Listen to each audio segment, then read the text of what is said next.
मत्ती अध्याय 24 त्याचं 32 ते 35 और 32 से लेकर 35 तक। मैथ्यू चैप्टर 24 मत्ती अध्याय 24 वर्स 32 से 35 तक। 32 से 35। मत्ती मैथ्यू चैप्टर 24 अध्याय 24 32 से 35 तक। 32 से 35। अंजीर के पेड़ से दृष्टांत सीखो, जब उसकी डाली कोमल हो जाती है और पत्ते निकलते हैं तो तुम जान लेते हो ग्रीष्म काल निकट है। इसी रीति से जब तुम इन सब बातों को देखो तो जान लो कि वो निकट है, वरन द्वार पर ही है। मैं तुमसे सच कहता हूँ, जब तक ये सारी बातें पूरी न हो ले तब तक इस पीढ़ी का अंत न होगा। आकाश और पृथ्वी टल जाएगी, परंतु मेरी बातें कभी न टलेगी। आता अंजिराच्या झाडापासून हा धडा शिका। त्या झाडाच्या डहाळ्या कोवळ्या होतात आणि त्यांना पालवी फुटू लागते। त्यावेळी उन्हाळा येऊन ठेपला आहे हे तुम्ही ओळखता। अगदी त्याचप्रमाणे या सर्व घटना घडताना तुम्ही पाहाल, तेव्हा माझे पुनरागमन जवळ अगदी दाराशी आले आहे हे तुम्हाला समजेल।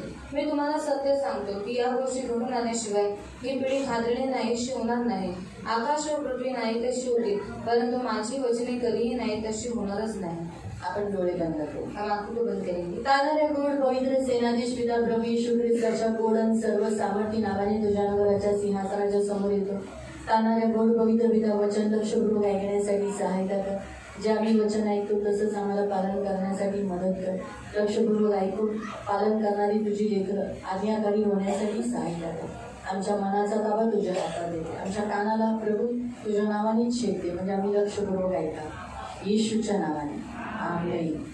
Praise the Lord, praise the Lord, hallelujah, hallelujah. आपला प्रभू येशू येणार आहे और हमारा यीशु मसीह आने वाला है। येशू यायच्या अगोदर येशूने काहीतरी चिन्ह सांगितले और यीशु आने से पहले उसने कुछ चिन्ह बताए। त्याने का असं सांगितलं की मी येणार आहे, और उसने ऐसा क्यों बताया कि मैं आने वाला है? त्यासाठी की आपण तयार असावं। और इसीलिए कि हम तैयार हैं। त्याची इच्छा आहे की आपण तयार असावं, और उसकी इच्छा है कि हम तैयार हैं। कारण जेवढे तयारीत आहेत ते त्याच्याबरोबर जातील। क्योंकि जितने लोग तैयार है वो सब उसके साथ जाएंगे। जे तयार नाही, जो तैयार नहीं है त्यांना तो स्वर्गात घेणार नाही। और उनको वो स्वर्ग में नहीं लेगा। त्याच्यासाठी त्यांनी 10 कुमारिकांचं चांगला दाखला सांगितला। और उसके लिए उसने 10 कुमारियों का दृष्टांत बताया। 5 मूर्ख होती, 5 बुद्धिमान होत्या। 5 मूर्ख थी और 5 बुद्धिमान। बुद्धिमान तयार होत्या और बुद्धिमान तैयार थी, त्यांना घेण्यात आलं। और उनको ले लिया गया। आणि ज्या मूर्ख होत्या और जो मूर्ख थी त्या तयार नव्हत्या, वो तैयार नहीं म्हणून थी, त्यांना घेण्यात नाही आलं। और इसलिए उनको नहीं लिया गया। आपण तशात मूर्खांमध्ये गणना आपली होऊ नये, और हमारी गिनती मूर्खों में नहीं होनी म्हणून चाहिए। आपण स्वतःला काय केलं पाहिजे, और इसलिए हम अपने आप को क्या करना चाहिए? जागरूक ठेवलं पाहिजे। जागरूक रखना आपला चाहिए। येशू येणार आहे, और हमारा यीशु मसीह आने वाला है, सतत आपल्या स्वतःशी बोललं पाहिजे। और ये हमेशा खुद से बोलना चाहिए। जेव्हा आपण आपल्या स्वतःशी बोलतो की आपला येशू येणार आहे, और जब हम खुद से बात करते हैं कि हमारा यीशु मसीह आने तर वाला है, आपण स्वतःला तो वाचवतो। हम खुद अपने आप को बचा लेते स्वतःला हैं पापापासून, या जगापासून, वाईटापासून दूर ठेवू, और अपने आप को इस पाप से, इस संसार से और बुराई से हम दूर रखेंगे। कारण येशू येणार क्योंकि यीशु मसीह आणि तो आएगा नक्की येणार। और वो जरूर आणि आएगा। आपण शेवटच्या काळात आहोत। और हम अंतिम काल में हे हैं। एकदम सुंदर उदाहरण आहे। और ये बहुत सुंदर उदाहरण आता है। आपण जे वाचलं 32व्या वचनामध्ये, त्याच्यात दिले अंजिराच्या झाडाला तुम्ही पहा। और 32 वचन में लिखा है कि अंजीर के झाड़ को देखो। खूप सारी झाडे आहेत, बहुत सारे पेड़ है, पण येशूने अंजिराचं झाड वापरलं। पर यीशु मसीह ने अंजीर के पेड़ का इस्तेमाल किया। तुम्हाला माहिती आहे का, आपको मालूम है क्यों?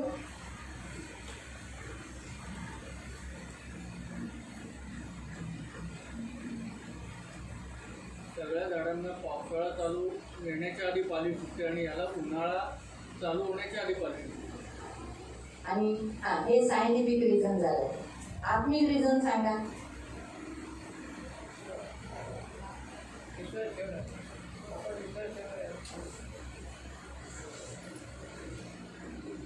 ठीक आहे, मी सांगते।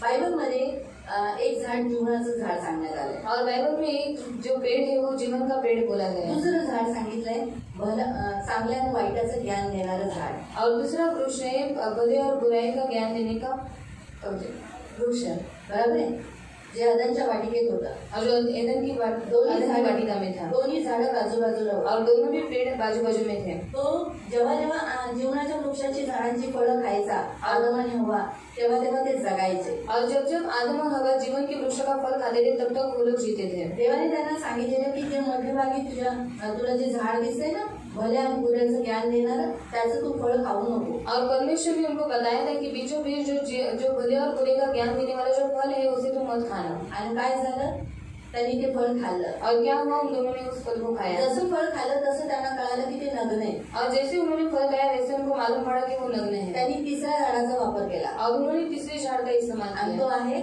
वो है अंजीर के पत्ते. अंजिराचं झाड. अंजीर का वृक्ष. त्याची पानं घेतली और उसके पत्ते लिए आणि त्या पानांनी स्वतःची जे गुप्तांग आहे ते झाकली त्याने. और उन पत्तों से उन्होंने अपने गुप्त अंगों को ढांप दिया.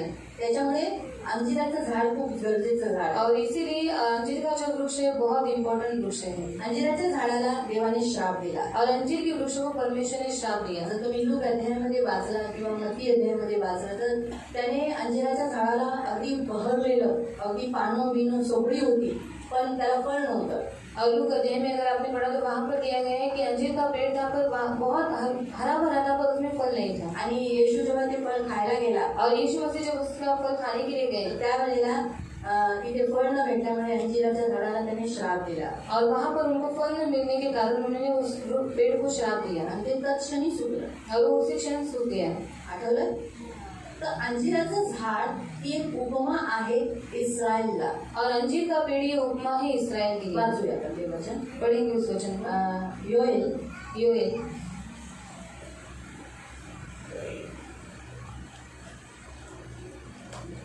योएल अध्याय 2 योएल अध्याय 2 त्याचे 21 ते 25. उसका 21 से लेकर 25 तक. जोएल चैप्टर 2 योएल अध्याय 2 वर्स 21 to 25. 21 से लेकर 25 तक. देवाने जेव्हा मोसेसच्या द्वारे एक अशा देशाकडे नेण्याचा त्यांना प्लॅनिंग केलेला इस्रायली लोकांना. और परमेश्वर ने मोसेस के द्वारा एक ऐसी योजना बनाई थी कि इस्राएली लोगों को वो पार ले चले. त्या देशात गहू होता, जव होता, द्राक्षवेल होते आणि त्याच्यात अंजीरही असं दिलेलं आहे. आणि म्हणजे याचा अर्थ आहे की त्या देशात काहीही कमतरता नाही. और उस देश में गहू था, जव था और अंजीर का वृक्ष भी था. मतलब इसका अर्थ है कि वहाँ पर किसी भी बात की घटी नहीं थी. अहो माझ्या लोकांना भिवू नका, आता आनंद व उल्हास करा, कारण देवाने तुमच्यासाठी आश्चर्यकारक गोष्टी केल्या आहेत. कळप व खिल्लारे आपली भूक विसरत, कुरणे पुन्हा हिरवीगार होत, झाडे आपली फळे धारण करत, अंजिराची झाडे आणि द्राक्षवेली पुन्हा समृद्ध होत. येरुशलेमच्या लोकांना आनंद करा, तुमचा देव यहोवा याच्या ठाई आनंद करा, कारण जो पाऊस तो पाठवतो तो त्याच्या क्षमेचे चिन्ह आहे. पुन्हा एकदा शरद ऋतूतील व त्याचप्रमाणे वसंत ऋतूतील पाऊस येईल. कळी पुन्हा गव्हाच्या उंच राशीने भरून जाईल आणि कुंडे जैतुनाच्या तेलाने आणि द्राक्ष रसाने ओसंडून वाहू लागतील. आणि मी तुमच्या विरुद्ध पाठवलेल्या महान संहारक सेनेने म्हणजे टोळांनी खाऊन टाकलेली पिके तुम्हाला परत देईल. आमीन. याच्यावरून कळतं की हे सर्व त्याने कुणासाठी बोललं? इस्रायल राष्ट्रासाठी. और इससे मालूम पड़ता है कि ये सारी बातें उसने इसराइल के राष्ट्र के लिए की. अजून एक बाजू होशे 9:10. होशे अध्याय 9 उसका 10. होशे 9:10 उसका 10. अगदी इस्रायली, मी तुला रानातून नेत होतो तेव्हाच ते पहिले आनंदाचे दिवस मला चांगल्या प्रकारे आठवतात. त्यावेळेचे तुझे प्रेम किती उत्साहप्रद होते. अंजिराच्या हंगामातील पहिल्या फळासारखे ते किती तृप्ती करणारे होते. पण नंतर बस काय लिहिले आहे की ते देवाची इस्रायल ही प्रतीक म्हणून अंजिराच्या झाडाला म्हणून निवडले. अंजीर हे झाड इस्रायलला दर्शवतं. और अंजीर ये जो वृक्ष है वो इसराइल को दर्शाता है. यिर्मया 8:13 मध्येही तुम्ही वाचू शकता. यिर्मया अध्याय 8 उसका 13 में भी आप पढ़ सकते. आता सांगण्याचा उद्देश काय आहे? तो बताने का उद्देश क्या है? येशू म्हणतो जेव्हा तुम्ही अंजिराच्या झाडाची जी फांदी आहे कोमल होते आणि त्याला पानं फुटतात तेव्हा तुम्हाला समजलं पाहिजे की मी दाराशी आहे. और अंजीर के पेड़ की जो डाली है वो बहुत नाजुक होने के कारण उसके ऊपर जब पत्ते फूट निकलते हैं तब समझ जाना कि मेरा आना निकट है. म्हणजे देव येणार आहे. मतलब परमेश्वर आने वाला है. आपण ख्रिस्ती होण्याच्या नात्याने आपण काय केलं पाहिजे? इस्रायली लोकांमध्ये देशामध्ये काय काय होतं याच्यावर आपली सदैव नजर असली पाहिजे. और हम मसीह होने के नाते हमारी नजर इसराइल देश के ऊपर होना चाहिए कि इसराइल देश में क्या क्या हो रहा है. जुन्या करारामध्ये सुद्धा जे तुम्ही सण बघता त्या सणावर येशूचं आगमन, आपलं पेंटिकोस्टल दिन, हे सगळे पेंटिकोस्टल दिन ह्या सर्व गोष्टी आपण त्याच्यावरच निर्भरित आहोत. मग तसंच आहे ना येशूच्या आगमनासाठी सुद्धा आहे ना इस्रायल देशामध्ये अशा काही नवीन गोष्टी होतील, अशा काही ज्याच्यामुळे येशूचं आगमन निकट आहे. और इस्राइल देश में ऐसी कुछ बातें होंगी जिसके द्वारा मालूम पड़ेगा कि यीशु मसीह का आना नजदीक है. पहिली गोष्ट तर देवाने सांगितले की मी इस्रायल देशाला एकवटून करेल. और पहली बात परमेश्वर ने बताया था कि मैं इस्राइल देश को इकट्ठा करूंगा. इस्रायल देश नव्हता पण आज इस्रायल देश आहे. और इस्राइल देश नहीं था पर आज इस्राइल देश है. म्हणून देवाने जशी प्रॉफेसी केलेली की मी येशू यायच्या अगोदर हे इस्रायली काय होतील, सगळे एकवटून येतील सगळ्या देशातून, आणि आताही येतील, अजूनही येतात. ज्या ज्या देशामध्ये यहुदी आहेत, पांगलेले आहेत, ते अजूनही इस्रायल देशात येतात आहेत. और जैसे परमेश्वर ने भविष्यवाणी की थी कि यीशु मसीह आने से पहले जो इस्राएल लोग हैं उनको मैं इकट्ठा करूंगा, तो अभी भी बहुत सारे यहूदी लोग जो इधर बिधर हो चुके थे वो अभी भी आ रहे हैं. खूप सारे इस्रायली आता येशूकडे विश्वास ठेवत आहे, येशूकडे येत आहेत. और बहुत सारे इस्राएली लोग यीशु के पास आ रहे हैं, यीशु के ऊपर विश्वास कर रहे हैं. काही जण बिलकुल नाही, और कुछ लोग बिल्कुल नहीं आते. बरेच जण येशूकडे विश्वास ठेवून येत आहेत. और बहुत सारे लोग यीशु के ऊपर विश्वास रखकर उसके पास आ रहे हैं. इस्रायल देशामध्ये काय काय होतंय याच्यावर आपण स्वतःला जागरूक करू शकतो. और इस्राएल देश पर क्या क्या हो रहा है उसके ऊपर हम जागरूक हो सकते हैं. कशा गोष्टीमुळे? और कौन सी बातों के कारण? जसं उदाहरण तिथे मंदिर बांधणं, और उदाहरण के तौर पे वहाँ पर एक मंदिर बनना. आता अजून देवाचं यहोवाचं मंदिर अजून तिथे नाहीये, और यहोवा का मंदिर अभी तक वहाँ पर नहीं है. भिंत आहे, त्या भिंतीकडे जाऊन ते लोक प्रार्थना करतात. और वहाँ पर एक दीवार है, वहाँ पर जाकर वो प्रार्थना करते हैं. पण पुढे येणाऱ्या काळात खरंच ते मंदिर बांधलं जाईल. और आगे आने वाले काल में सच में वो मंदिर बनाया हे जाएगा. सर्व येशूच्या यायच्या आगमनाचे चिन्ह आहे. और ये सब यीशु मसीह के आगमन के चिन्ह है. आणि त्याच्यासाठी आपण सदैव इस्रायल देशावर काय केलं पाहिजे, नजर ठेवली पाहिजे. त्यांच्या न्यूज, त्यांच्यावर तिथे काय होत आहे हे सर्व जाणलं पाहिजे. और इसलिए हमेशा हमें इस्राएल देश के ऊपर नजर रखना चाहिए. वहाँ की न्यूज क्या है वो हमें मालूम पड़ना बायबल चाहिए. सांगतं की इस्रायल देश पूर्ण त्यांच्या शत्रूंनी वेढा घेतला जाईल. और इस्राएल देश उसके शत्रुओं से पूरा घेर लिया जाएगा. तर तुम क्या करो, तेव्हा तुम्ही काय करा, जान लो की मेरा आना आगमन निकट आहे. आणि तुम्ही ओळखून घ्या की माझं येणं जवळ आहे. म्हणून प्रियानो, येशू ख्रिस्ताने इथे अंजिराच्या झाडाची उपमा घेतली. और इसीलिए प्रियो यहाँ पर यीशु मसीह ने अंजीर के पेड़ की उपमा दी. त्याच्या येण्याबाबतीत और उसके आने की मामले में मग आपल्याला पण काही अजून चिन्ह दिले येशू ख्रिस्ताने त्याच्या येण्याचे. और हमें भी परमेश्वर ने कुछ चिन्ह दिए हैं यीशु मसीह आने के. प्रियानो, येशू येणार आहे. और प्रियो यीशु मसीह आने तो वाला है. याच्या अगोदर त्याने हा जगातले चिन्ह सांगितले. जगामध्ये काय चिन्ह सांगितले? और वो आने से पहले उसने संसार में के कुछ चिन्ह बताए. वो क्या चिन्ह बताए हैं? राष्ट्र राष्ट्राच्या विरुद्ध उठेल और राज्य राज्य के विरुद्ध में हो जाएगा. वाचू 24 म्हटलं तर मत्ती अध्याय 24 मत्ती अध्याय 24 आणि त्याचं 6 उसका 6 5 पासून 5 से पढ़ेंगे. कारण आपण मसीह आहोत असा दावा करणारे पुष्कळ जण येतील आणि पुष्कळांना फसवतील. खरी गोष्ट आहे, आजच्या युगात खोटे संदेश आहेत. और आज के युग में झूठे भविष्यवक्ताएं हैं. मी ख्रिस्त आहे, मैं मसीह हूँ मीच वाचवणार आहे, और मैं ही बचाने वाला हूँ. असे खूप सारे खोटे संदेश निघालेले आहेत. और इससे बहुत सारे झूठे भविष्यवक्ता निकल चुके हैं. ख्रिस्ती लोकांना आणि जगातील लोकांना भटकवण्यासाठी सुद्धा खूप सारी लोक आलेली. और मसीह लोगों को भटकाने के लिए भी बहुत सारे ऐसे झूठे भविष्यवक्ता आ निकले. म्हणून जगामध्ये जगत असताना और इसे संसार में जीते समय तुम्ही ख्रिस्ती आहात, और आप मसीह हैं, तुमचा येशू माझा येशू येणार आहे. और आपका यीशु मेरा यीशु आने वाला है. आपल्याला ह्या गोष्टी जागरूक राहिलं पाहिजे की आपण फसवण्यात आलं नाही. और हमें इस बात में जागरूक रहना चाहिए कि हम फंसाने में नहीं आए. आणि आपल्याला फसवणार कोण? और हमें फंसाएगा कौन? खोटे संदेश झूठे भविष्यवक्ता ते हेच बायबल वापरते, जो इसी बाइबल का इस्तेमाल करते पण हैं. ह्याच्यातलीच वचन तोडफोड करून भटकवते. और इसी के वचन को तोड़फोड़ करके फिर वो भटकाते हैं. तर हे पहिलं चिन्ह दिलेलं आहे येशू यायच्या अगोदर. और ये पहला चिन्ह दिया गया है यीशु मसीह आने के पहले. दूसरा, तुम्ही लढायांविषयी ऐकाल आणि लढायांच्या अफवाही ऐकाल, पण त्यामुळे तुम्ही भयभीत होऊ नका, कारण या गोष्टी घडल्याच पाहिजेत, पण शेवट अजूनही यावयाचा आहे. काय लिहिलेलं आहे की युद्धाच्या गोष्टी तुम्ही ऐका. और युद्ध की बातें आप सुनेंगे. एक युद्ध नाही गेलं तर दुसरं युद्ध आहे. और एक युद्ध नहीं हुआ तो दूसरा युद्ध है. मध्ये अल्बेनियाचं युद्ध होतं, त्याच्या अगोदर अफगाणिस्तानचं युद्ध होतं, त्याच्या अगोदर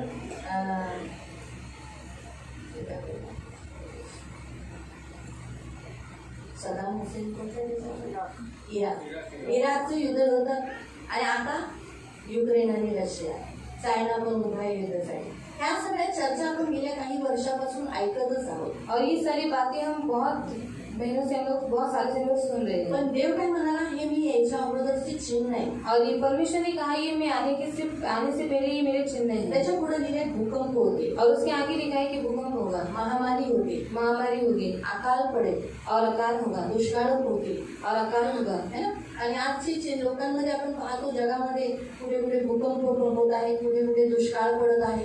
और आज हम देखते हैं कि बहुत सारी जगह पर भूकंप हो रहा है, बहुत सारी जगह पर अकाल है. आता चर्चमधल्या काही गोष्टींमध्ये, चर्चमधल्या आतल्या गोष्टींमध्ये म्हणजे मंडळीमधल्या लोकांचं पण एक चिन्ह येशूने सांगितले. और चर्च के अंदर की बातों का भी एक चिन्ह परमेश्वर यीशु मसीह ने बताया.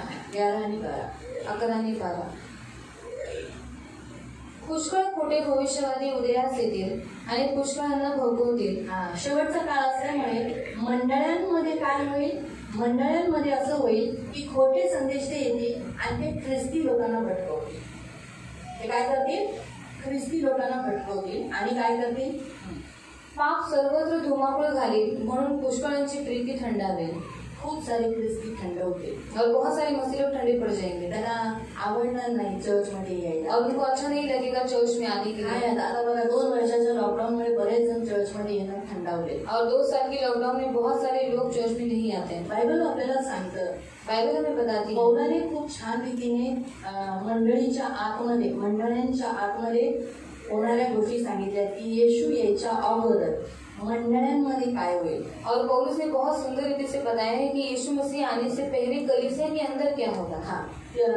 दुसरा तिमोथी अध्याय 3 त्याचं 1 पासून. उसका 1. तर प्रेम थंड होण्यासाठी और प्रेम ठंडा होने के लिए बऱ्याच गोष्टी माणूस बदलला जाईल. और बहुत सारी बातों में मनुष्य चेंज हो जाएगा. 2 तिमोथी चॅप्टर 3 दूसरा तिमोथी अध्याय 3 आणि त्याचं 1 पासून. उसका 1 है. हे तिमोथ्या, शेवटच्या दिवसात ख्रिस्ती म्हणून टिकून राहणे फार कठीण होणार आहे, याची तुला जाणीव असावी. पुन्हा वाच. हे तिमोथ्या, हे सियोनच्या मंडळ्या, शेवटच्या दिवसात ख्रिस्ती म्हणून टिकून राहणे. तुम्ही ख्रिस्ती म्हणून टिकून राहणे. तुम्ही ख्रिस्ती आहात, आप मसीह है. तुम्हाला टिकून राहणं हे काय आहे, फार कठीण होणार आहे. कठीण होणार. का? क्यों? पुढचं. कारण लोक केवळ स्वतःवर आणि स्वतःच्या पैशावरच प्रेम करतील. लोक काय करतील, स्वतःवर प्रेम करतील, स्वतःच्या पैशांवर प्रेम करतील. त्यांना आपलं कुटुंब नको, बायको नको, पोरं नको. पण त्याच्यामुळे शायद जर नवरा चर्चमध्ये येऊन सुद्धा अगर पति चर्च में आकर भी आणि तो पैशाच्या मागे आणि स्वार्थी आहे और वो पैसों के पीछे और वो स्वार्थी है, तर त्याची बायको काय करेल, तो उसकी पत्नी क्या करेगी. काय फायद्याचं आहे, मी प्रार्थना करते मी येशूकडे, और क्या फायदे का, मैं इतना प्रार्थना करती हूँ यीशु के पास. नाही जाणार चर्चला, बाबा तो बदलतच नाही, और क्यों जाने का चर्च में, ये व्यक्ति तो बदलता ही नहीं, मी नाही जाणार, मैं नहीं जानती. अशा रीतीने और इस रीति से काही स्त्रियांचे, काही पुरुषांचे काय होतील, स्वभाव बदलतील. ते ख्रिस्तात असतानाही ते काय करतील, ते त्यांची प्रीती थंडावेल. और वो मसीह में रहने के बावजूद भी उनका प्रेम ठंडा पड़ जाएगा. त्यांना ख्रिस्ती बनून राहणं कठीण पडेल. और उनको मसीह बनकर रहना बहुत कठिन जाएगा. त्यांना चर्च मध्ये यायला कठीण वाटेल. और उनको चर्च में आने के लिए कठिन जे लगेगा. पहिलं प्रभूकडे प्रार्थना करणं, फॅमिली प्रेयर करणं, चर्च मध्ये येणं, देवाला दान दशांश देणं, देवाची भक्ती करणं, ते आता त्यांना एकदम ओझं वाटेल. असं वाटेल खूप मी वाकलेलो आहे, काय हे ओझं मी घेऊन चालायचं, असं म्हणून लोक कंटाळतील. और प्रार्थना करना, स्तुति आराधना करना, रोज चर्च में आना, ये उनको बहुत कंटाला आएगा. ये सब बातें करने के लिए उनको ऐसा लगेगा कि उनके ऊपर बहुत बड़ा बोझ है. एवढ्या लांब मागणीला जायचं, और इतना दूर मांगने में जाना काय है, गरज आहे मागणीला जायची, और क्या जरूरत है मांगने में जाने की. अशा म्हणून ते स्वतः त्या ख्रिस्ती बनण्याचा जे निर्णय त्यांचा होता तो काय होईल, मागे पुढे होईल. और इस रीति से जो उनका मसीह बनने का जो निर्णय था वो आगे पीछे हो जाएगा. पुढे ते गर्भिष्ठ, बडाईखोर, देवाचा उपहास करणारे, माता पित्यांची अवज्ञा करणारे व त्यांच्याशी कृतज्ञ होणारे असे पूर्णपणे अधम होतील. अशीच आहेत ना आज ख्रिस्तामध्ये असून सुद्धा क्षमारहित आहेत ना लोक, क्षमा करत नाही असंच लिहिले ना. क्योंकि स्वार्थी, ढींगमार, अभिमानी, माता पिता की आज्ञा पालन न करने वाले, अकृतज्ञ, अपवित्र, दोष लगाने वाले, क्षमारहित, वचन सुनते हैं, वचन ऐकतात लेकिन दया रहित रहेंगे. पण दया नाही करणार. क्षमा रहित रहेंगे आणि क्षमा नाही दोष करतील, लगाएंगे दोष लावतील असंयमी आणि असंयमी कठोर आणि कठोर भले के बैरी आणि चांगल्याचे वैरी अच्छा करना उनको अच्छा नहीं लगेगा। आणि चांगलं करणं त्यांना आवडणार ये नाही. चर्च के अंदर की बातें हैं जो पौल हमें सिखाता है। या चर्चच्या आतल्या गोष्टी आहेत जे पौल आपल्याला शिकवतो. यीशु आने से पहले लोग चर्च के ही लोग जो वचन सुनते हैं, आणि येशू याच्या अगोदर चर्चची लोक जी लोक वचन ऐकतात लेकिन वही लोग कैसे होंगे यहाँ बताया गया। आणि तीच लोक कशी होतील हे इथे सांगण्यात आले. ते ममताहीन, फिरून मैत्री संपादन करता न येणारे, द्वेष करणारे, सहाड्या करणारे, आत्मसंयमन न करणारे, क्रूर, चांगल्याचा द्वेष करणारे, विश्वासघातकी, बेपर्वा, अहंकारी, देवाऐवजी सुखभोगावर प्रीती करणारे असे होतील. ते धार्मिकपणाचा देखावा करतील. यहाँ आकर बनाएंगे धर्मी होने का। धन्यवाद।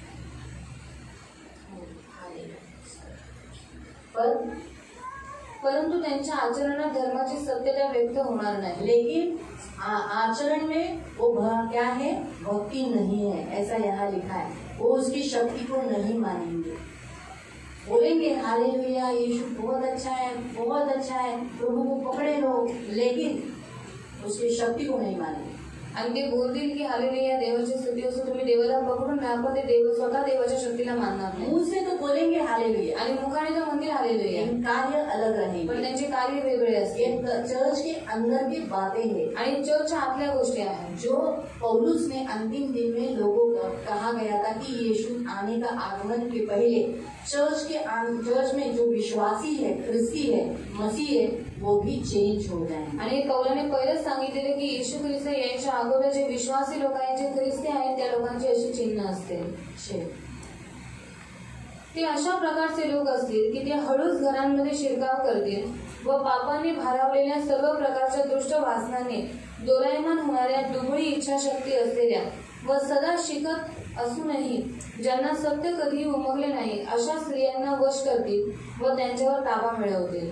व्यभिचार ज्यादा बढ़ेगा आणि व्यभिचार जास्त वाढेल. बाहर तो ऑलरेडी व्यभिचार बढ़ चुका है आणि बाहेर तर पहिलेच व्यभिचार वाढलेला यीशु आहे. आने से पहले संसार में व्यभिचार ज्यादा बढ़ेगा आणि येशू यायच्या अगोदर जगामध्ये व्यभिचार जास्त और वाढेल ऑलरेडी बढ़ चुका है. आणि पहिलेच वाढलेला आहे. पुरुषगामी, स्त्रीगामी, पशुगामी, ये सब व्यभिचारी अलग अलग रीति से आज पुरुष शादी कर रहे हैं आणि आज पुरुष लग्न करत आहेत. स्त्रियां शादी कर रही है. स्त्रिया लग्न करतात गवर्नमेंट अलाउ भी किया है. आणि सरकारने परवानगी पण तो दिली आहे. इस रीति से हम देखते हैं कि अंतिम काल में ये व्यभिचार बढ़ गया है. आणि आपण पाहतो की अंतिम काळामध्ये व्यभिचार वाढलेला आहे. लेकिन यहाँ लिखा है कि चर्च में आने वाली स्त्रियां, आने वाले पुरुष वचन सुनते हैं इतने साल से, लेकिन वो पापों में दबी होने के कारण नेचुरली एकदम आसानी से वो व्यभिचार में पड़ जाएगी. आणि चर्चमध्ये येणाऱ्या स्त्रिया, चर्चमध्ये येणारे पुरुष ते पापामध्ये फसले असल्यामुळे ते सहज रीतीने पापामध्ये व्यभिचारामध्ये पडते. क्योंकि उन्होंने उस सत्य को, यीशु को ग्रहण नहीं किया. कारण त्यांनी सत्याला म्हणजे येशू ख्रिस्ताला ग्रहण नाही केलं. 4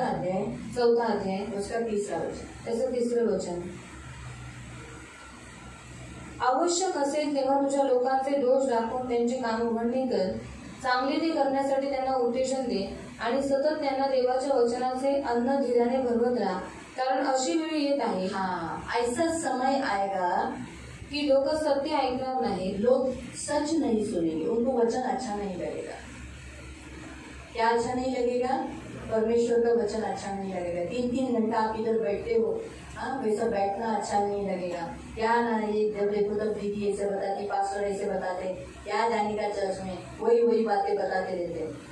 सत्य सुनने को अच्छा नहीं लगेगा आणि सत्य ऐकायला आवडणार नाही व त्यांना हवे ते ऐकवणाऱ्या शिक्षकांच्या शोधार्थ ते इकडे तिकडे भटकते. वो ऐसे उनके कान में खुजली आएगी सत्य वचन सुनने से, इसीलिए वो ऐसे पास्टर को ढूंढेंगे जो उनको बोल सकते क्या व्यभिचार दूसरी स्त्री कोई बात नहीं, हमारा प्रभु तो क्षमा की खान सबका क्षमा, उसमें कोई बात नहीं. चर्च नहीं आने का, ओके मैं आता रहूंगा तुम्हारे घर पे, और क्या चाहिए तुमको? और अच्छा मूर्ति पूजा ठीक है, माफी मांग लेना एंडिंग में होने के बाद तुम्हारा सब कुछ माफी मांग लेना. इस रीति से ऐसे उपदेशक को ढूंढेंगे जो उनके हाँ में हाँ मिला सकेंगे। आणि अशा पास्टरांना ती लोक शोधतील जे त्यांच्या हा मध्ये हा मिळवतील. उनको अच्छा नहीं लगेगा सच्चाई से सिखाया वो वचन, आणि त्यांना आवडणार नाही सत्यतेने शिकवलेलं चर्च वचन. में जाना उनको अच्छा नहीं लगेगा। चर्च मध्ये जाणं त्यांना आवडणार नाही. हाँ, चर्च में क्यों जाना? चर्च मध्ये कशाला जायचं? हाँ, ऐसे उपदेशक निकलेंगे वो खुद भी किसी चर्च के अंडर नहीं है, घर घर घर घर घर घर घर घर घूमते रहते। आणि अशी उपदेशक भेटतील जे स्वतःही कोणत्या चर्चच्या अधीनतील नाहीये, ते घराघरामध्ये फिरत राहते. आगे पवित्र शास्त्र काय सांगते इकडे ते लक्ष देणार नाही. हाँ, प्रभु का वचन क्या सिखाता है ये नहीं सुनेंगे, ये नहीं लग इसकी ओर कान नहीं लगाएंगे। तर स्वतःच्या दिशाहीन कल्पनांच्या मागे मोठ्या उल्लासाने जातील. हाँ, जो उन्हें बहका सकते हैं, जो उनकी खुद की इच्छा है उसके अनुसार वो जीवन व्यतीत करेंगे। तो ये है चर्च के अंदर का लक्षण चिन्ह जो प्रभु ने हमें बताया है कि एंडिंग यीशु मसीह आने से पहले क्या होगा। आणि हे आहे चर्चच्या आतलं चिन्ह की येशू ख्रिस्त याच्या अगोदर काय होणार आहे. बहुतायत लोगों का प्रेम ठंडा पड़ जाएगा, आणि खूप लोकांची प्रीती थंडावेल. प्यार करना प्रभु से, आणि देवावरती प्रेम चर्च करणं, में आना, चर्च मध्ये आराधना करना, उपासना भक्ति करना, भक्ती करणं, ये उन्हें अच्छा नहीं आणि हे लगेगा। त्यांना आवडणार नाही. ये चर्च के अंदर का है। आणि हे चर्चच्या आतलं आहे. चर्च के बाहर का आपको तो संसार में क्या होगा ये ऑलरेडी आप लोग ने मत्ती अध्याय में पढ़ चुके हैं। आणि चर्चच्या बाहेरचं की जगामध्ये काय होणार आहे येशू ख्रिस्त याच्या अगोदर तुम्ही मत्ती अध्यायामध्ये पहिलेच यीशु वाचले. ने कहा था येशू म्हणाला होता लूक अध्याय 17 में, लूक अध्याय 17 मध्ये उसका 26 से 30 तक, त्याचं 26 ते 30 पर्यंत आहे. लूका 17 17 26 से 30। 26 ते 30.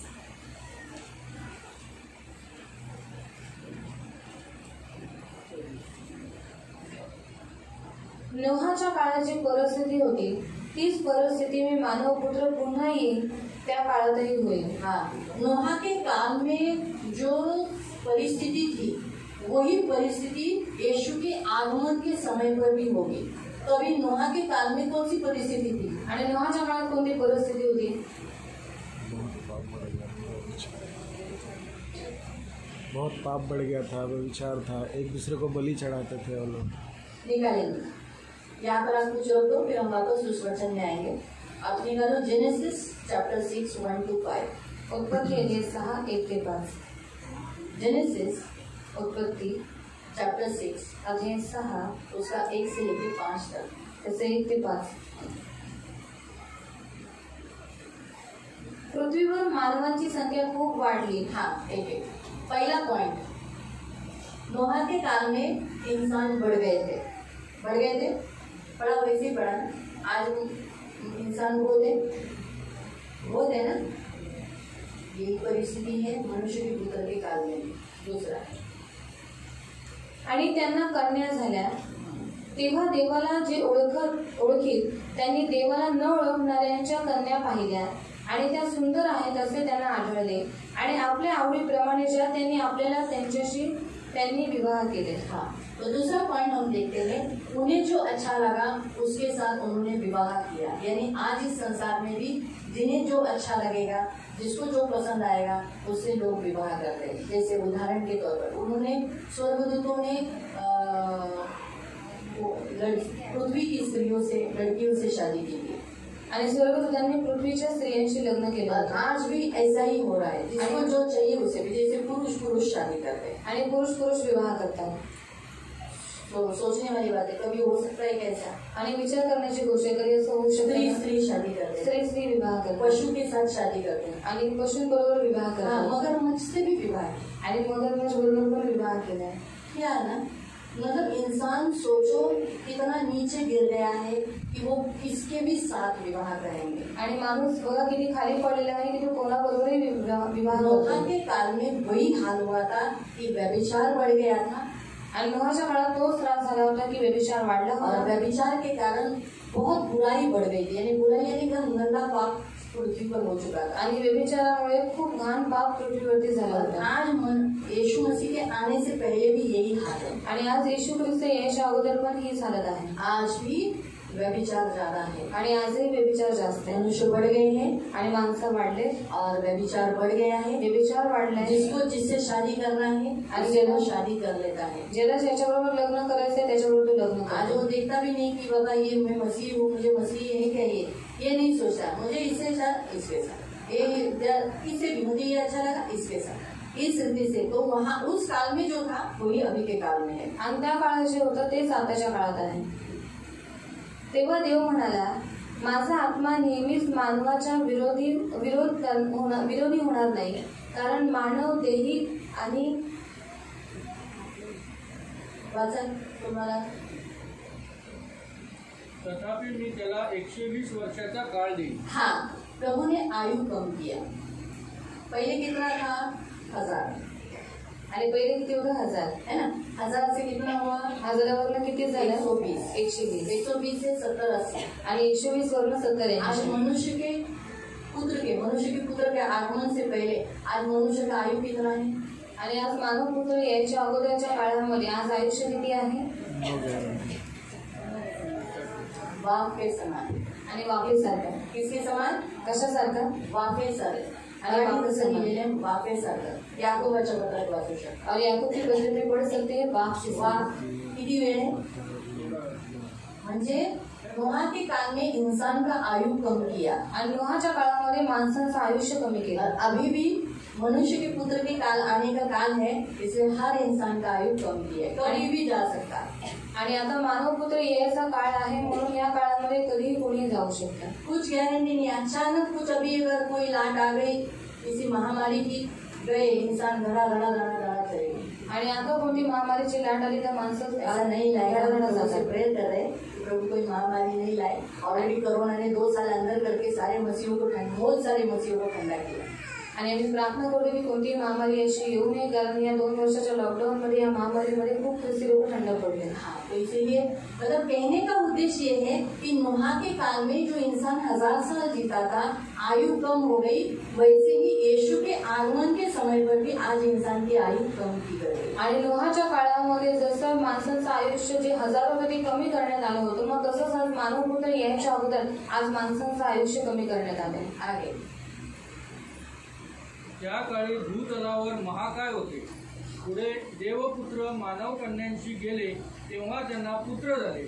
ते प्राचीन काळाचे महावीरातून नामांकित पुरुष होऊन गेले. हाँ, दानव हो गए. दानव यानी दुष्ट भरे हुए इंसान आणि दुष्टाईने भरलेली माणसं. और नोहा के काल में जो दानव उत्पन्न हुए, नोहाच्या काळात जिसे राक्षस कहते हैं, राक्षस उत्पन्न झाले, बुरा काम करने वाले, वाईट काम करणारे. और आज भी देखो परमेश्वर के पुत्र के आगमन के समय पर इंसान कितने ही बुरे हो गए. आणि आजही देवाच्या पुत्राच्या आगमनाच्या अगोदरच माणसं अशीच वाईट झालेली आहेत. आप सोच सकते हैं क्या कोई एक इंसान दूसरे इंसान को मिक्सर में पीस सकता है? आणि तुम्ही विचार करू शकता का की एक माणूस दुसऱ्या माणसाला मिक्सर मध्ये ये राक्षस ही कर सकता है. आणि हे राक्षसच करू शकतो ना. बराबर है, क्योंकि हमारे कहानियों में हमने सुना था, मैंने देखा नहीं राक्षस को, लेकिन मैंने ऐसा सुना था कि राक्षस ऐसे इंसान को जिंदा खाता था. इतने लोग दिखते थे राक्षस के सामने, ऐसा करके वो खा लेता था. तो आज इंसान इतने बुरे हो गए हैं कि वो एक इंसान को मिक्सर में पीसते हैं. आणि आज माणसं इतकी वाईट झालेली आहेत की ती लोक दुसऱ्या माणसाला कापून मिक्सर मध्ये पिसतात. ये बुरे सिर्फ पैसों के लिए, फक्त पैशांसाठी, पैसों की लालच के लिए, वो भी उसका खुद का पैसा मांगने के लिए गया था आणि फक्त स्वतःचे पैसे मागायसाठी गेलेले आहेत. और अपनी जया सिस्टर उसके बड़े भाई के साथ ऐसा ही हुआ है. आणि जे जया आली आहे त्यांच्या मोठ्या भावाबरोबर असं झालं. खुद का ही पैसा लेने गया था, ब्याज पे दिया था, आणि स्वतःचेच पैसे घ्यायला गेलेला, व्याजावरती दिले होतं. 1 साल से वो चर्च नहीं जा रहा था. आणि 1 वर्षापासून तो चर्च मध्ये जात तो नव्हता. बार बार हम भी बोल रहे थे चर्च में जाओ, आणि त्याला वारंवार आम्ही सांगत होतो चर्च और मध्ये ब्याज जा. पे पैसा देना बंद करो. आणि व्याजावरती पैसे देणं बंद और कर. उसने बंद किया था. त्यांनी बंद केलेलं आहे. लेकिन एक ही उसकी गलती हो गई आणि एकच चूक त्यांच्याकडनं कि झाली, उसने अपने घर में ही चर्च बना दिया. त्यांनी स्वतःच्या घरामध्ये चर्च बनवलं. चर्च जाने की जरूरत नहीं पड़े. आणि चर्च मध्ये जायची गरज पडू नये. तो ये गलत है ना. आणि हे चुकीचं आहे ना. प्रभु हमें नहीं बताता, हम नहीं करना चाहिए. आणि जोपर्यंत देव आपल्याला सांगत नाही तोपर्यंत आपण नाही केलं और पाहिजे. ऐसे में उससे बड़ी मतलब वो जहाँ जिसे अपना पैसा लेने गया था, वो लोग ने उसको मार डाला और उसका बदन मिक्सर में पीसा. आणि तो ज्याच्याकडे पैसे मागायला गेला होता त्या लोकांनी त्याला मारून टाकला आणि त्यांचं जे अवयव आहेत ते त्यांनी मिक्सरमध्ये पिसलं और फेंक दिए. आणि फेकून दिलं. कुछ भी नहीं मिला. आणि काहीच नाही भेटलं. वो बचा कुचा थोड़ा बहुत जो अंश मिला वही. आज इंसान इतने क्रूअल हो गए, क्रूअल. आणि आज माणसे इतकी क्रूर झाले. जो नोहा के काल में जो दानव थे, आज इंसान भी इतने ही क्रूर हो चुके हैं. आणि नोहाच्या काळामध्ये जे राक्षस होते, आज माणसं सुद्धा अशीच क्रूर झालेली आहे. नोहा के काल में औरतें अपने बच्चों को छोड़ के जाती. आणि नोहाच्या काळामध्ये ज्या स्त्रिया होत्या आपल्या मुलांना सोडून जायच्या. आज भी आजकल तो बहुत औरतें भाग जा रही है, अपने घर से भाग के जा रही है. आणि आजकाल तर खूप साऱ्या स्त्रिया स्वतःच्या मुलांना स्वतः सोडून जातात. उस काल में कुटुंब जुड़ता नहीं था. आणि त्या काळामध्ये कुटुंब जुळत नव्हतं. अभी भी काल में फैमिली के ऊपर अटैक जा रहा आणि आताच्या काळामध्ये कुटुंबावरती हमला जास्त होतो. है. आखिर काम करेंगे. पृथ्वीवर मानवांची दुष्टाई फार आहे. हाँ, क्या लिखा 5वां पॉइंट हम देखते हैं कि नोहा के काल में मनुष्य की बुराई बहुत बढ़ गई. आज बुराई बढ़ गई है इंसानों की पृथ्वी पर. आणि नोहाच्या काळामध्ये वाईटपणा खूप वाढला होता. मग आजही माणसांमध्ये या पृथ्वीवरती वाईटपणा वाढलेला आहे का? वाढला है ना. उनके भाई को भूल जाते, माँ बाप को भूल जाते, बीवी को भूल जाते, पति को भूल जाते, बच्चों को भूल जाते. पहले तो मैं सोचती थी, जब वो वचन मैंने पढ़ा था ना कि माँ अपने बच्चे को भूल सकती है, लेकिन मैं तुम्हें कभी नहीं भूलूंगा. आणि जेव्हा मी ते वचन वाचलं होतं की आई आपल्या मुलाला विसरू शकते पण मी तुम्हाला कधी विसरणार नाही. तो मैं हमेशा सोचती थी, क्या माँ अपने बच्चे को भूल सकती है. आणि मी नेहमी विचार करायची की आई आपल्या मुलाला कधी विसरू शकते का? नहीं थी. तेव्हा मी ख्रिस्तामध्ये नवीन तो होतो. मुझे बाद में मालूम पड़ा, एक एक ऐसे चिन्ह मेरे सामने आए. मैंने देखा कि हाँ, सचमुच माँ अपने बच्चे को भूल सकती है. आणि एक एक अशी चिन्ह माझ्या डोळ्यासमोर आली की मग तेव्हा मला माहित पडलं की हा एक आई आपल्या मुलाला विसरू शकते. नोहा के काल में इतनी मनुष्य की बुराई बढ़ गई, वैसे ही अभी मनुष्य का पुत्र आने वाला है, ऐसे ही इंसान की भी बुराई बढ़ गई है. आणि नोहाच्या काळामध्ये इतका वाईटपणा वाढला होता. मग आजही देवाचा पुत्र जो येणार आहे त्याच्याही काळामध्ये भरपूर वाईटपणा वाढलेला आहे. त्यांच्या मनात येणाऱ्या विचारांच्या सर्व कल्पना केवळ एकसारख्या वाईट असतात असे परमेश्वराने पाहिले. हाँ, नोहा के काल में इंसान के मन में हमेशा बुरे विचार रहते थे, बुरे विचार. आणि नोहाच्या काळामध्ये माणसांच्या मनामध्ये नेहमी वाईटच विचार अभी असायचे. यीशु आने का काल है, आता येशू याचा काळ अभी आहे भी इंसानों के मनों में हमेशा बुरे ही विचार है. आणि आताही माणसांच्या मनामध्ये वाईटच विचार असतात. हमेशा बुरे विचार. नेहमी वाईट विचार. कब किसको ठगू, कधी किसको कोणाला धोखा दूं, कधी कभी किसको कोणाला फंसाऊं. आणि कधी या व्यक्तीला मी फसवू. हमेशा बुरे विचार. आणि नेहमी वाईट विचार. और अगर लास्ट किसी ने अगर पोर्नोग्राफी देखा है, गंदे गंदे वीडियोस देखे हैं, आणि जर कोणी पोर्नोग्राफी पाहिलेली आहे किंवा घाणघाण व्हिडिओ पाहिले तो वो किसी को देखते समय भी बुरे विचारों से, उनके मन बुरे विचारों से भरे रहते हैं. आणि कोणाला पाहता क्षणी त्यांच्या मनामध्ये वाईट विचार चालू होतात. ये है यीशु ने कहा था नोहा का काल. अभी नोहा के काल के जैसी परिस्थिती यीशु के काल में हो गई. आणि नोहाच्या काळासारखीच परिस्थिती आता येशूच्या काळामध्ये झालेली आहे. प्रियो, हमारा यीशु आने वाला है, म्हणून प्रियांना आपला येशू येणार आहे शीघ्र आने वाला है, आणि तो लवकरच येणार जल्दी आहे आएगा. आणि तो लवकर इसलिए येईल. हमें तैयार होना है. पण आपल्याला तयार फिर राहायचं. दूसरी परिस्थिति हम वापस उस अध्याय में जाएंगे जो हम पढ़ रहे थे, लूका अध्याय 17 का. आणि जे आपण वाचत होतो लूका अध्याय 17. नोहा बताया और दूसरा है नोहाच्या काळात लोक खारपीट होते, लग्न करीत होते, लग्न करून देत होते. अगदी नोहा आपल्या तालवात प्रत्यक्ष शिरेपर्यंत हे सर्व चालले होते. आणि मग जलप्रलय आला आणि त्याने सर्वांचा नाश केला. त्याचप्रमाणे लोटाच्या काळात जे झाले त्याचीच पुनरावृत्ती होईल. लोक खारपीट होते, व्यापार उदीम करत होते, पेरणी करत होते, घरे बांधित होते. लोट सदोम शहर सोडून गेला. त्या सकाळपर्यंत हे सर्व व्यवहार चालू होते. मग अग्नी आणि गंधक यांचा स्वर्गातून वर्षाव झाला आणि त्या सर्वांचा नाश झाला. हाँ, यीशु ने दूसरा उदाहरण लूत का पकड़ा है. आणि दुसरं उदाहरण देवाने लोटाचं घेतलं. और अगर आप पढ़ोगे जर तुम्ही वाचले उत्पत्ति अध्याय 18 में, उत्पत्ती अध्याय 18 मध्ये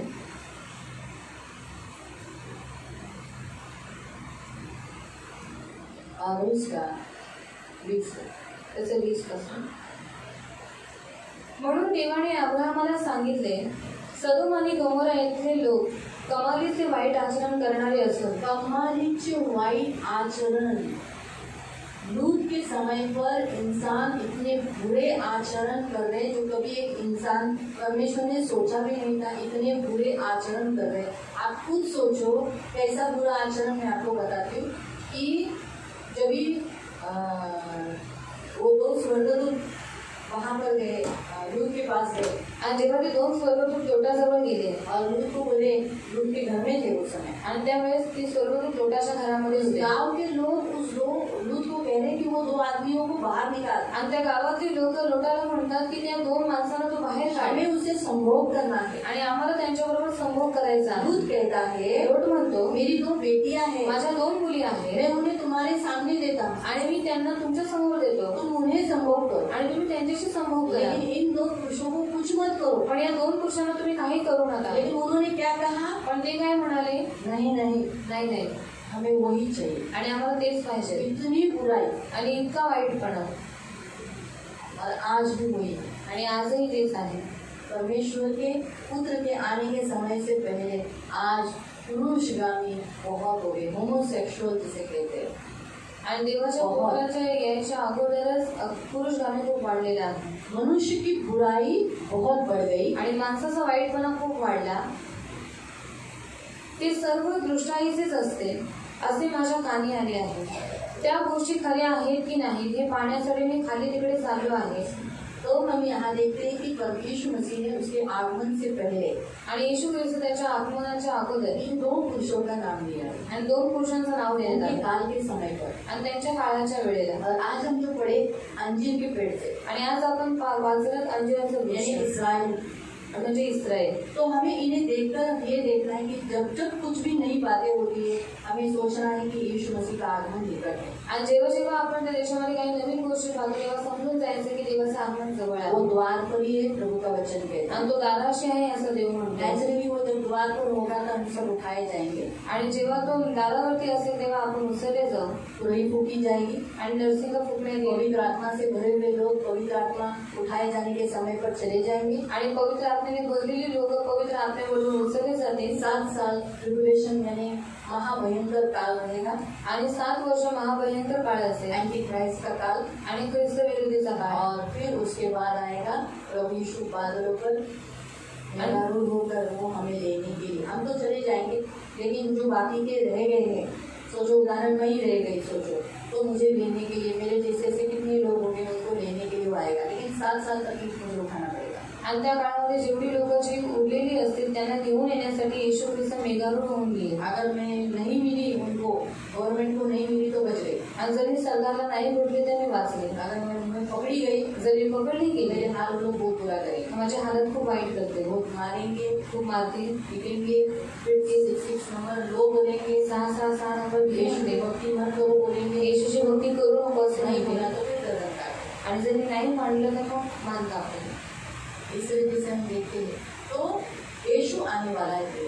आणि येशू येणार आज आहे. हमारा प्रभु हमसे कह रहा है आणि आज आपला देव आपल्याला म्हणतो यीशु आने वाला है। येशू येणार आहे. तो वो भी ये जो चिन्ह है, जैसे हम लोग अंजीर के झाड़ को पत्ते आते हुए, नए नए पत्ते आते हुए देखते कभी गर्मी के समय पर, तो प्रभु हमें कहता है कि जैसे हम देखते कि अभी अंजीर आने का समय हुआ है, पत्ते निकल गए, तो उसी रीति से यीशु के आने का भी आगमन निकट है।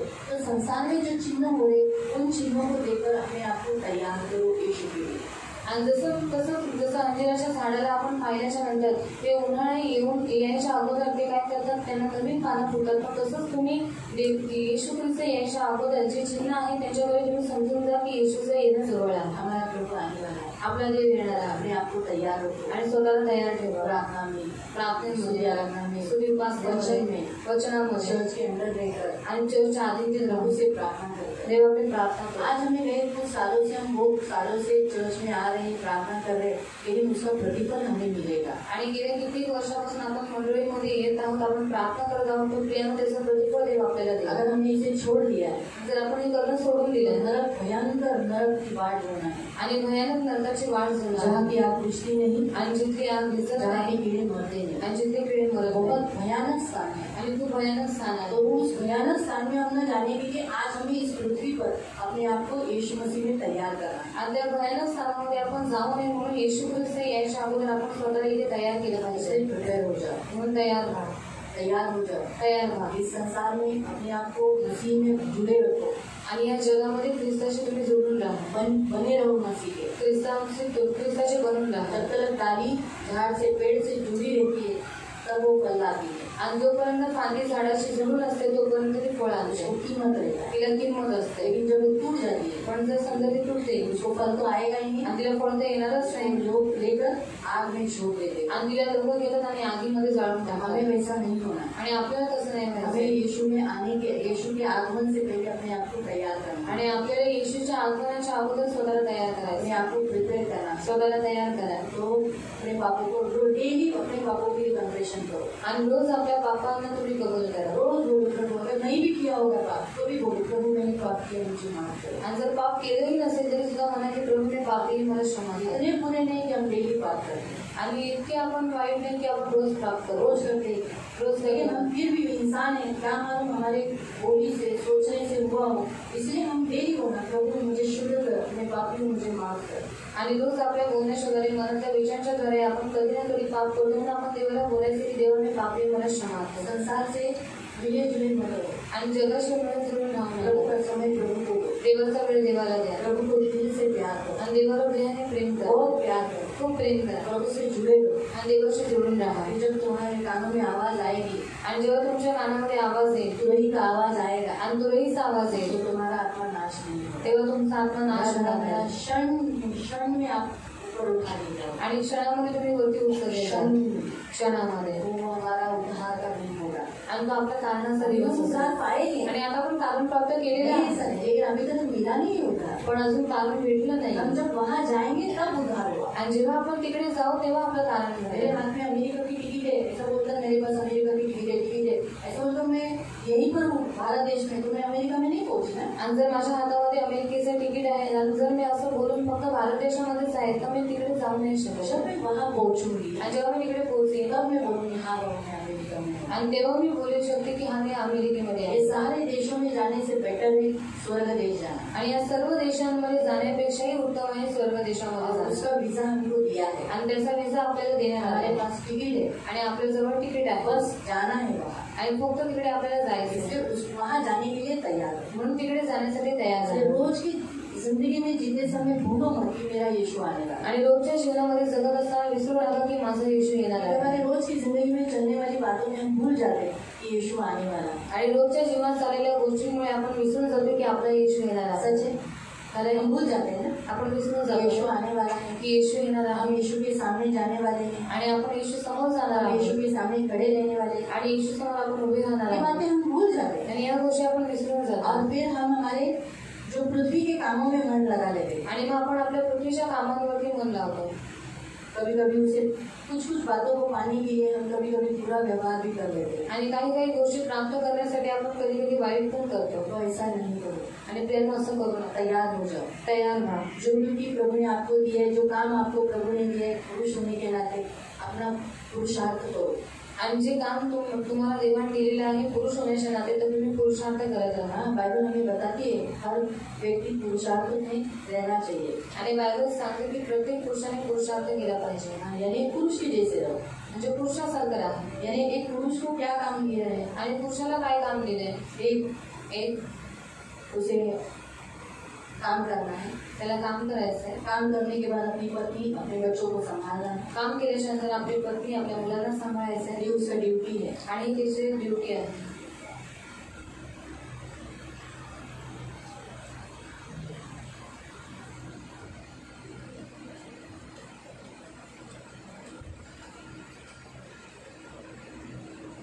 पहिला करंती की पत्री पहिले ग्रंथी करायचं होतं. अध्याय 16 अध्याय 16 उसका 13। त्याचं 13.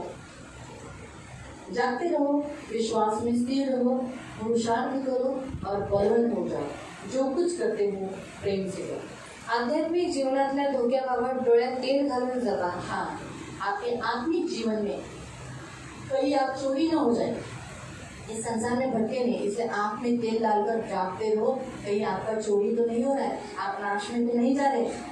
ये साथ में प्रभूच्या विश्वासात स्थिर राहा. हाँ, प्रभु में विश्वास रखो, प्रभु को छोड़कर किसी पर भी विश्वास मत करो। प्रभु ही सच्चा है, उस पर विश्वास करते हो। मर्दासारखे वागा व खंबीर असा. हाँ, मर्द कैसा रहता है, वो मर्द है, डरपोक रहता है क्या? नहीं ना, वो परिपूर्ण है ना, औरत बोलेगी तो चलो एक निर्बल है, आणि स्त्री बोलण्यात आली तर निर्बल आहे. बोला मर्दों के जैसे रहो, पुरुषार्थ करो आणि तो म्हणाला मर्दासारखे राहा, पुरुषार्थ करा और बलवान बनो. आणि बलवान व्हा. इसका मतलब अपना ड्यूटी प्रभु के लिए, प्रभु को प्यार करो, आणि याचा अर्थ आहे की देवासाठी जे तुमचे कर्तव्य आहे की देवाला प्रेम प्रभु से करा, जुड़े रहो. देवाशी जोडून राहा. अपने पति, अपने बच्चे, अपने माँ, भाई बहन जो लोग हैं उनसे प्रेम करो. आणि आपली पत्नी, आपली मुलं, आई, वडील, भाऊ बहिणी जे काही त्यांना प्रेम करा. आगे लिखा है जो कुछ करो प्रेम से करो. आणि पुढे लिहिले जे काही करता प्रेमाने आप करा. जो कुछ करते हो, तुम्ही जे काही करता किसी को भी चर्च में आते हो प्रेम से आओ, आणि कोणाला चर्चमध्ये येता प्रेमाने या. स्तुति आराधना करते हो प्रेम से करो, स्तुती उपासना करता प्रेमाने प्रार्थना करा. करते हो प्रेम से करो, प्रार्थना करता प्रेमाने करा. काम दशम दो प्रेम से दो, दान दशमच देता प्रेमाने करा. आप काम पे जाते हो प्रेम से जाओ. तुम्ही कामावर जाता प्रेमाने जा. अपनी माँ को या अपनी पत्नी को जब आप धन देते हो प्रेम से दो. आणि आपल्या आईला किंवा आपल्या पत्नीला तुम्ही धन देता प्रेमाने द्या. बच्चों को स्कूल लेके जाते हो या लाते हो या उनका केयरिंग करते हो प्रेम से करो. आणि मुलांना शाळेमध्ये घेऊन जाता, पुन्हा घरी आणता, त्यांची काळजी घेता, तुम्ही ते प्रेमाने घर करा. का काम प्रेम से करो. घरातली कामं प्रेमाने करा. घर में जो कुछ काम मिलेगा प्रेम से संभालो. त्याला जे काही कामं पडतात ते तुम्ही प्रेमाने करा. कुरकुरा कर मत करो. कुरकुर करून करू नका. इतना काम है, इतकं काम काम भी नहीं होता है, आणि संपतच नाही. वो आपका ही घर है, ते तुमचंच घर आहे. प्रेम से करो. प्रेमाने करा. हाँ, पति के अधीन प्रेम से रहो. आणि नवऱ्याच्या आधीन ते प्रेमाने राहा. ऐसे पति के भी अधीन रहने का आणि अशा नवऱ्याच्या पण आधीन ते राहायचं प्रेम से करो. प्रेमाने करा. क्यों? क्योंकि हमारा यीशु आने वाला है. का? कारण आपला येशू येणार आहे. हमारे अंदर प्रेम रहना चाहिए. आणि आपल्यामध्ये प्रेम असलं पाहिजे. अगर प्रेम है तो प्रभु लेके जाए. आणि जर प्रेम असेल तर देव घेऊन जाईल. हमारे अंदर प्रेम रहना जरूरी है. आणि आपल्यामध्ये प्रेम असणं गरजेचं तो आहे. एक दूसरे से प्रेम करो. म्हणून एकमेकांवरती प्रेम और करा. अंतिम दिन है, अंतिम काळ आहे. इसलिए आपके जो मोबाइल से उसका थोड़ा इस्तेमाल जरा कंट्रोल में करो. आणि तुमचे जे मोबाईल आहे त्याचा वापर तुम्ही थोडा मैं ये नहीं कहती मोबाइल आप पूरी रीति से बंद करो. आपका काम है, फोन है, बहुत सारी बातें होती है, आप करो लेकिन लिमिट में. एक पराई जैसे पुरुष है तो पराई दूसरी स्त्रियों से इतनी बात मत करो कि आप उसमें मोहित हो जाओ. आणि जर पुरुष आहे तर एवढं परक्या स्त्रियांशी बोलू नका की त्यांच्यामध्ये तुम्ही मोहित व्हा. बाइबल में लिखा है पराई स्त्रियों के मुंह से हाँ, उसमें क्या नहीं करो, बसो मत. उसकी चिकनी, क्योंकि देखो आपकी बीवी थोड़ी टूटी पीटी करेगी लेकिन वो अच्छी है. आणि तुमची जी पत्नी आहे थोडीशी पिपीट करेल पण ती चांगली आहे. लेकिन उसकी चिकनी चुपड़ी बातें आपके मतलब के लिए होती है. आणि तिच्या ज्या चिकण्या गोष्टी आहेत ते तुम्हाला फसवू शकतात. उसके मुंह से दाग मधु टपकता है. आणि तिच्या मुखातून मध टपकतात. जैसे आप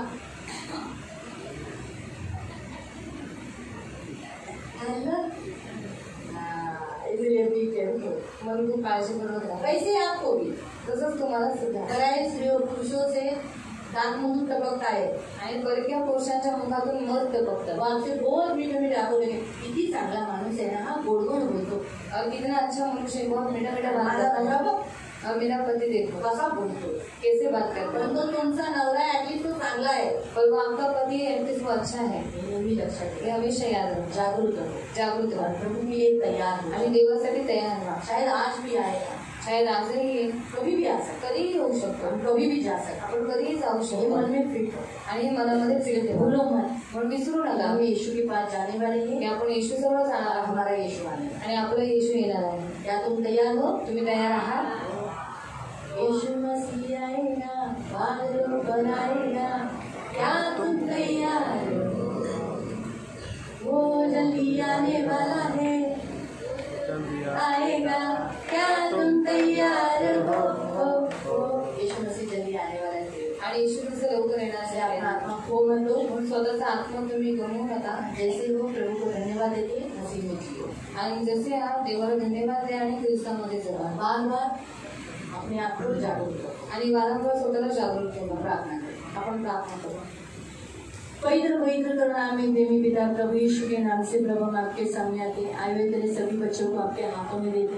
मेरे राजा मेरे महान पवित्र सेनाधीश पिता प्रभु सचमुच आप आने वाले हैं और आपने हमें हमारे सामने अंजीर का प्रभु दृष्टांत रखा है. तो इसलिए प्रभु हम कभी भी प्रभु सेनाधीश पिता इसराइल को हम भूले नहीं. हम इसराइल के लिए प्रार्थना करते वहाँ हमेशा शांति रखना करें. कोई भी गड़बड़ी कोई भी शैतानी हरकत वहाँ होने मत देना. वहाँ के सारे इसराइली यीशु के पास आने के लिए मदद करना.